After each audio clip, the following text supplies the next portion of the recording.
Hello everyone.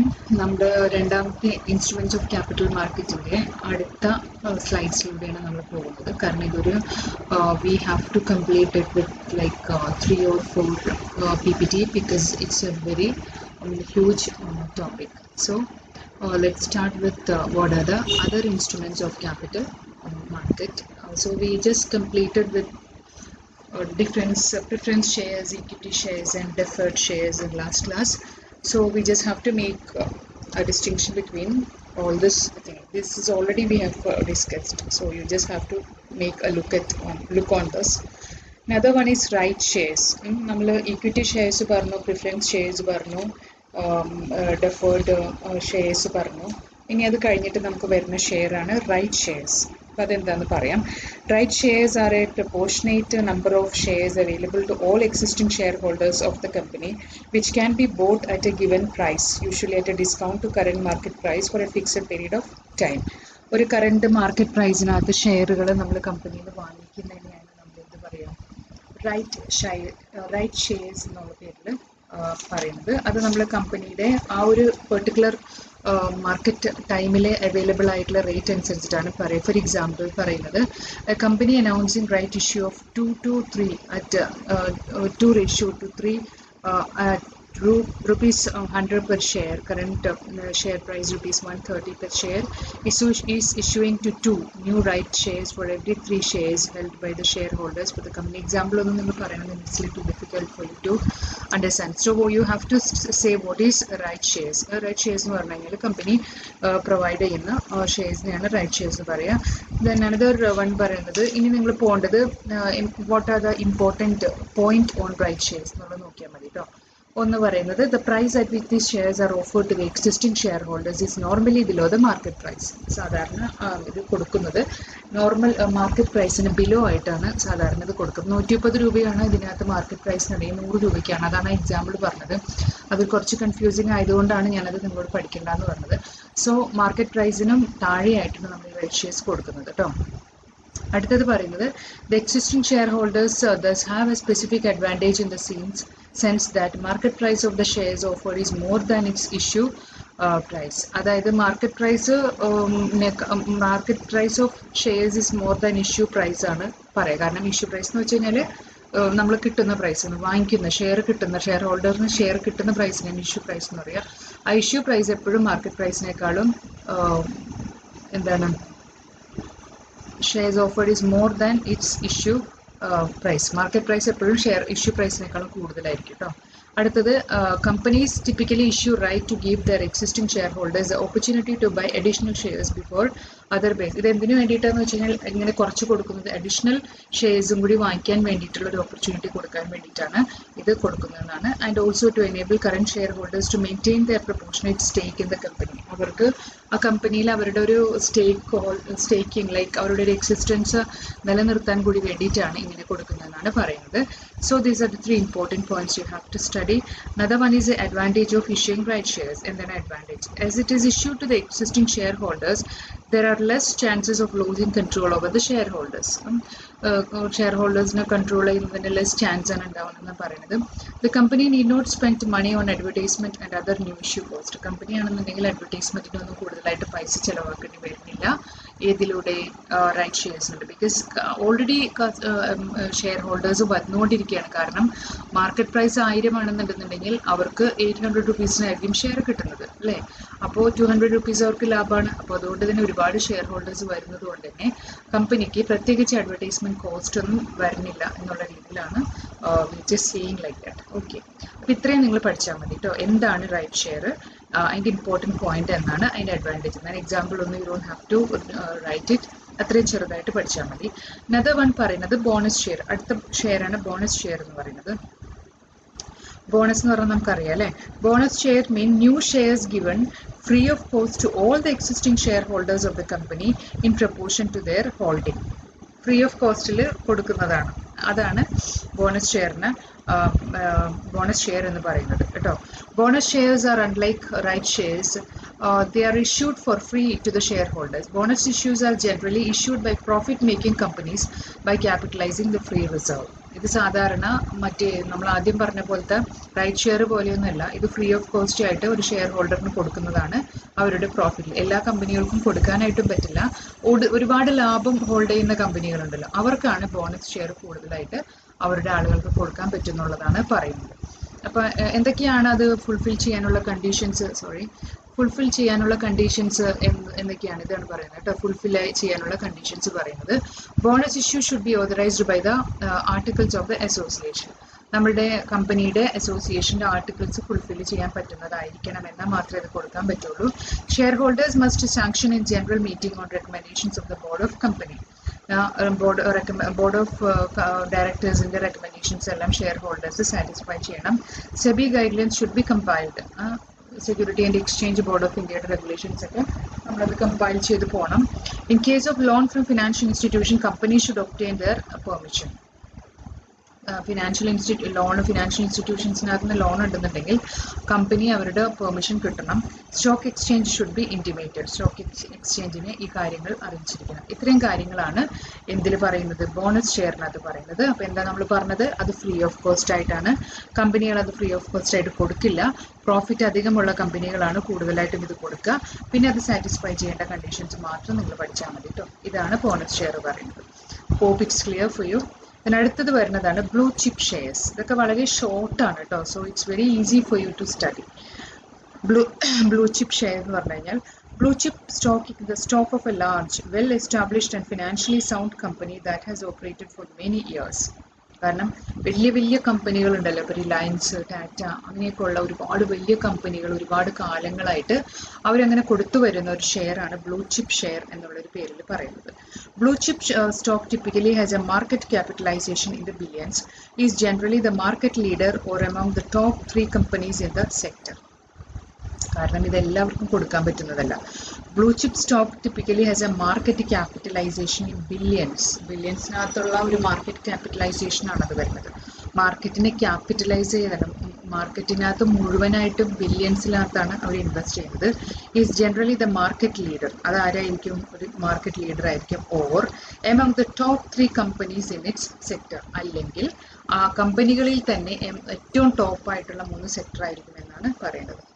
While dividend payment are not absolutely necessary for a stock to be considered a blue chip, mostly blue chip have a record of paying stable or rising dividend for years, if not decades. എങ്ങനെയാണ് അത്? Dividend ആണ്. Dividend എന്താണെന്ന് already ഞാൻ നിങ്ങൾക്ക് പറഞ്ഞു തന്നിട്ടുണ്ട്. അപ്പോൾ dividend payment are not absolutely necessary for a stock. നമുക്കറിയാം സ്റ്റോക്കിന് അത്ര അത്യാവശ്യമില്ലെങ്കിലും blue chip, most blue chips have a record of paying. എന്താണ്? എല്ലാ ബ്ലൂ ചിപ്പുകൾക്കും അല്ലെങ്കിൽ ഒരുപാട് ബ്ലൂ ചിപ്പുകൾക്കെല്ലാം എന്തൊരു റെക്കോർഡുണ്ട്? Record of paying stable or rising dividend. Stable അല്ലെങ്കിൽ കൂടി വരുന്ന, സ്റ്റേബിൾ എന്ന് വെച്ച് കഴിഞ്ഞാൽ ഒരേപോലെ നിൽക്കുന്ന, അല്ലെങ്കിൽ റൈസിങ് കൂടുതലായിട്ട് വരുന്ന ഒരു ഡിവിഡൻഡ് പേയ്മെന്റ് സിസ്റ്റം. ബോറോവേഴ്സിന് പേ ചെയ്യുന്ന ലോൺ എമൗണ്ടിനെയാണ് ഡിവിഡൻഡ് എന്ന് പറയാം. അങ്ങനെ ഡിവിഡൻഡ് പേയ്മെന്റ് സിസ്റ്റം കാലങ്ങളായിട്ടുണ്ടെന്നാണ് പറയുന്നത്. ഒരുപാട് കാലങ്ങളായിട്ട് അങ്ങനെ കൊടുത്തു വരുന്ന ഒരു സിസ്റ്റം ഉണ്ട്. The term is believe to have been derived from a poker where blue chips are the most expensive chips. കാരണം ബ്ലൂ ചിപ്സ് എന്നാൽ നമുക്കറിയാം, ബ്ലൂ ചിപ്സ് എന്നുള്ളൊരു പേരിൽ പിന്നെ IT മേഖലയിൽ വരുന്നതാണ്. അത് തന്നെ വലിയ എക്സ്പെൻസീവ് ആയിട്ടുള്ള ഇതാണ്. അപ്പോൾ ഇത് തന്നെ ഈ ബ്ലൂ ചിപ്പ് ഷെയർസ് എന്ന് പറഞ്ഞു കഴിഞ്ഞാൽ ഏറ്റവും ഫിനാൻഷ്യലി സൗണ്ട് ആയിട്ടുള്ള ആളുകളുടെ ഷെയർസിനെയാണ് ബ്ലൂ ചിപ്പ് ഷെയർസ് എന്ന് പറയാം. Blue chip typically would have been stable earning and dividend history. അതൊന്നും പറയണ്ട. പിന്നെ നിങ്ങൾ പറയേണ്ടത് എന്താണെന്ന് വെച്ചാൽ, ഷോർട്ടായി പറയുകയാണെങ്കിൽ blue chips are the best rated shares with the highest status as investment on return, yield, safety, marketability and liquidity. എന്താണ് ബ്ലൂ ചിപ്പ്? ഇത് എന്തായാലും നിങ്ങൾ നോക്കണം. ബ്ലൂ ചിപ്പ് എന്ന് പറഞ്ഞാൽ ആർ ദ ബെസ്റ്റ് റേറ്റഡ്, ഏറ്റവും ബെസ്റ്റ് റേറ്റഡ് ആയിട്ടുള്ള ഷെയർസ് ആണ്. വിത്ത് ഹയസ്റ്റ്, ഏറ്റവും കൂടിയ സ്റ്റാറ്റസ് ആസ് ഇൻവെസ്റ്റ്മെന്റ് ആയിട്ട്. എന്തിനെ ബേസ് ചെയ്തിട്ട്? Based on return. തിരിച്ചു കിട്ടുന്നതിനെ yield എന്ന് പറഞ്ഞു കഴിഞ്ഞാൽ നമുക്ക് കിട്ടുന്നതിനെയാണ് പറയുക. സേഫ്റ്റി എന്ന് പറഞ്ഞു കഴിഞ്ഞാൽ അതിൻ്റെ സുരക്ഷിതത്വം. ദെൻ മാർക്കറ്റബിലിറ്റി, മാർക്കറ്റിനകത്ത് അത് എത്രത്തോളം വരുന്നുണ്ട്. ആൻഡ് ലിക്വിഡിറ്റി, അതിൻ്റെ സുതാര്യത. ഇതിനെയൊക്കെ ബേസ് ചെയ്തിട്ട് വരുന്നതാണ് എന്ത് പറയുന്നത്, ബ്ലൂ ചിപ്പ് എന്ന പേരിൽ നമ്മൾ അറിയപ്പെടുന്നത് കേട്ടോ. പിന്നെ അടുത്തത് ജനറൽ ഫീച്ചേഴ്സ് ആണ് ബ്ലൂ ചിപ്പിൻ്റെ. ഫസ്റ്റ് വൺ പറയുന്നത് ഗുഡ് ഹിസ്റ്ററി ആൻഡ് റെപ്യൂട്ടേഷൻ. നമുക്ക് അറിയാം അതിൻ്റെ ലാർജ് ഇൻ സൈസ് ആണ്, leader of A particular sector, consistent and high dividend. ഇത്രയാണ് നമ്മൾ ബ്ലൂ ചിപ്പിൻ്റെ എന്ത് ഫീച്ചേഴ്സ് എന്ന് പറയുന്നത്. ദെൻ എന്തൊക്കെയാണ് leading blue chip companies of India എന്ന് പറയുന്നത് നിങ്ങൾ എല്ലാവരും അറിഞ്ഞിരിക്കേണ്ട ഒരു കാര്യമാണ് കേട്ടോ. ഇതിപ്പോൾ if you studied all these things you will be getting new terms. Okay, you will be getting new terms like because first time you may be hearing blue chips and also you have to take it in a very exciting mode. That is what you are studying about blue chips, right shares, preference shares, deferred shares, and all these things you have to study, not in by heart. മനസ്സിൽ നിങ്ങൾ study ചെയ്യണം. because when you are going for an MBA all these things will come. Capital market, you have to see one thing because trading is one of the important thing now. നമുക്ക് ഏറ്റവും കൂടുതൽ financially set ആവാൻ വേണ്ടിയിട്ട് ഇക്കോണമിയിൽ ഏറ്റവും കൂടുതൽ ആളുകൾ ചെയ്യുന്ന ഒരു മേഖലയാണ് trading. You know that because ബോയ്സിനൊക്കെ അത് അറിയാൻ പറ്റും. So trading is a very important thing. You have to study what is trading. അപ്പോൾ നിങ്ങൾ ട്രേഡിങ്ങിനകത്ത് കുറിച്ച് പഠിക്കാൻ നിങ്ങൾക്കറിയാം. നിങ്ങളിപ്പോൾ ഒരു computer, you need a fast speed computer. And when you open this computer, when you are interested in trading or cryptocurrency or bitcoin, എന്താണ് അതൊക്കെ നിങ്ങൾ കേട്ടിട്ടില്ലേ? ക്രിപ്റ്റോ കറൻസി, ബിറ്റ്കോയിൻ ഒക്കെ ഈ ഡിജിറ്റൽ കറൻസിയാണ്. നമ്മുടെ 100, 500, 1000 രൂപ, 2000 രൂപ നോട്ടൊന്നല്ലാതെ ഡിജിറ്റലായിട്ട് കറൻസികൾ അങ്ങോട്ടും ഇങ്ങോട്ടും കൺവേർട്ട് ചെയ്യുന്ന ഒരു യുഗമാണിന്ന്. We will become like that. ഇനി ഫ്യൂച്ചറിനകത്ത് നമ്മൾ അങ്ങനെയായി പോകും. അപ്പോൾ പിന്നെ ഇതെല്ലാം ഫോറിൻ കൺട്രീസ് എല്ലാം ചെയ്തുകൊണ്ടിരിക്കുകയാണ്. അവരുടെ കയ്യിൽ പൈസയുണ്ട്, അവരുടെ വാലറ്റിനകത്ത് പൈസ ഉണ്ടാവില്ല. So what they may be going, അവർ ഡിജിറ്റലായിട്ട് ഇതുപോലെ കമ്പ്യൂട്ടറുകളിലൂടെ അങ്ങോട്ടും ഇങ്ങോട്ടും ഓരോ കോഡുകൾ വെച്ചുകൊണ്ട്, ചിപ്പുകൾ വെച്ചുകൊണ്ട് അവരിങ്ങനെ മാറ്റിക്കൊണ്ടിരിക്കുകയാണ്. അതാണ് ഇന്നത്തെ ക്രിപ്റ്റോ കറൻസി എന്ന് പറയുന്നത്. അപ്പോൾ ഏറ്റവും കൂടുതൽ ഫിനാൻഷ്യലി സെറ്റ് ആവാനായിട്ട് ആളുകൾ സ്വീകരിക്കുന്ന ഒരു മാർഗമാണ് ലൈക്ക് ക്രിപ്റ്റോ കറൻസി. അതുപോലെ ട്രേഡിങ്, അങ്ങനെയുള്ള സ്റ്റോക്ക് എക്സ്ചേഞ്ചിനകത്ത് ട്രേഡിംഗ് നടത്തുക. നിങ്ങളെല്ലാം കണ്ടിട്ടുണ്ടാവും, നിങ്ങളുടെ വീട്ടിലുള്ളവരെല്ലാം. May be if they are interested they will be doing all these things. So അങ്ങനെ ആരെങ്കിലുമൊക്കെ വരുന്നുണ്ടെങ്കിൽ it would be helpful for you this terms. Okay കേട്ടോ. അപ്പോൾ അത് ഏതൊക്കെയാണ് കമ്പനികൾ? Tata consultant service, TCS, Reliance Industry, I have already mentioned about it. Imperial Tobacco Company of India, ITC, Housing Development Finance Corporation, HDFC, Coal India, Sun Pharmaceutical Industrial Limited, Infosys, Industrial Credit and Investment Corporation of India Limited, ICICI Bank. Okay. അപ്പോൾ ഇതാണ് leading blue chips ഉള്ള companies എന്ന് പറയുന്നത്. So you have to study this. So then another one, enlighten your views on blue chip shares. You don't have to like just ഒരു ലൈനായിട്ട് എഴുതിയാൽ മതി. The term blue chip is coined from a game called poker where the chip with the highest value is blue in color. In stock market it is used to the term is used to describe the stock that has high quality in terms of investor confidence. Okay, poker എന്ന് പറയുന്ന like a game നാണ് blue chip വന്നത് because its value is very high and the blue is in highest value is a blue in color. ആ ഗെയിമിനകത്ത് ഏറ്റവും കൂടുതലുള്ള value blue colour ആയിരുന്നു. അതുകൊണ്ടാണ് ഇതിനെ ബ്ലൂ ചിപ്പ് എന്ന് പറയുന്നത്. Just like another company, any other company, a blue chip company can also run into financial troubles and become bankrupt one day because there are chances for corruption. So it's like you have to see another chances of coming danger or a situation of corruptions for in the coming future. While a blue chip company may have survived several challenges and market cycle over the course of life. അതും challenge അത്രയും നമ്മൾ നോക്കിയാൽ മതി കേട്ടോ. അപ്പോൾ ഇത്രയാണ് എന്ത് blue chip ഷെയർസിനെ കുറിച്ചിട്ട് പറയുന്നത്. So another one is golden shares. എന്താണ് ഗോൾഡൻ ഷെയർ? ഇതൊക്കെ നമ്മൾ ഫസ്റ്റ് ടൈം കേൾക്കുന്ന പേരാണ് അല്ലേ. So you have to underline in your mind all this terms. It is a share with special voting right that give it peculiar power vis-a-vis other shares. The terms apply particular to shares. ഇത് പറഞ്ഞാൽ മതി കേട്ടോ. First point വേണ്ട. The term applies particular to share retained by a government after privatization. Privatisation അറിയാം. നമ്മൾ 1991 അല്ലേ, 1991 LPG liberalisation, privatisation, globalisation എന്ന് പറഞ്ഞിട്ട് നമ്മുടെ ഇക്കോണമിയിൽ ചേഞ്ച് വന്ന് നമ്മൾ ഇക്കണോമിക് റിഫോംസ് കൊണ്ടുവന്ന വർഷമാണ് 1991. അപ്പോൾ അതിനുശേഷം പെർട്ടിക്കുലർലി ടു ഷെയർസ്, ഈ ടേം എന്താണ് particularly to shares retained by government, government തിരിച്ചെടുക്കുകയാണ് ആഫ്റ്റർ പ്രൈവറ്റൈസേഷൻ. ഇവ government wishes to sell off company in a sensitive industry, defence and yet retain control, it can hold on a golden share. This might give a light on. അപ്പോൾ golden share എന്ന് വെച്ചാൽ government എന്താണ് wish to sell off company in a sensitive industry, defence പോലുള്ളതൊക്കെ ഇപ്പോഴും ഗവൺമെന്റിന്റെ കയ്യിലാണ്, public സെക്ടറിന്റെ കയ്യിലാണ് defence എല്ലാം ഉള്ളത്. ഒരിക്കലും ഗവൺമെന്റ് അത് പ്രൈവറ്റ് സെക്ടറിനൊന്നും കൊടുക്കില്ല. മേ ബി ചിലതൊക്കെ ഹാഫ് പ്രൈവറ്റ് ആയിട്ട് പോകുന്നുണ്ട്, ബട്ട് കൺട്രോൾ എല്ലാം ഗവൺമെന്റിന്റെ കയ്യിലായിരിക്കും. Defence and yet return control it can hold on to a golden share. അത് എന്തിലോട്ട് മാറും? നമ്മളിപ്പോൾ നമ്മളുടെ കയ്യിലിരിക്കുന്ന ഒരു സാധനം നമ്മൾ എന്ത് ചെയ്യുന്നു? കൂടുതൽ ലാഭത്തിന് വേണ്ടിയിട്ട് വേറൊരാളുടെ കയ്യിലോട്ട് കൊടുത്തു കഴിയുവാണെങ്കിലും വാട്ട് വിൽ ഹാപ്പൻ? അതിൻ്റെ കൺട്രോൾ എല്ലാം നമ്മൾ എന്ത് ചെയ്യുവാണ്? നമ്മളുടെ കയ്യിലോട്ട് തന്നെ കീപ്പ് ചെയ്യുവാണെങ്കിൽ അതിനെ പറയുന്ന പേരാണ് ഗോൾഡൻ ഷെയർ എന്ന് പറയുന്നത് കേട്ടോ. ഡിഫൻസ് എന്ന് പറഞ്ഞത് അതുകൊണ്ടാണ്. നമ്മുടെ കയ്യിലിരിക്കുന്നതിന് ഇപ്പോൾ കൊച്ചിൻ, സിയാൽ പോലുള്ളതെല്ലാം ഇപ്പോൾ പ്രൈവറ്റ്, ലൈക്ക് ഹാഫ് പ്രൈവറ്റ് എന്നുള്ള രീതിയിലായിട്ട് കൊടുത്തിരിക്കുന്നത്. But the control may be on the government അല്ലേ. അപ്പം അതിനെ പറയുന്ന പേരാണ് എന്ത്? ഗോൾഡൻ ഷെയർ എന്ന് പറയുന്നത് കേട്ടോ. അപ്പോൾ ഇത്രയുമാണ്. So let's see, just mention one more also. Then do you know sweat equity? The sweat equity means equity shares issued by a company to its employers or directors at a discount or for a consideration other than cash for know-how or making available rights in the nature of intellectual property rights, say patent or copyright or value addition. ഞാൻ പറഞ്ഞുതരാം എന്താണ് sweat equity. Equity എന്താണെന്ന് നമുക്ക് already അറിയാം അല്ലേ. The term sweat equity means equity shares issued by a company. Equity shares company issue ചെയ്തു ആർക്ക്? To its employers or directors. എങ്ങനെ? At a discount or for a consideration.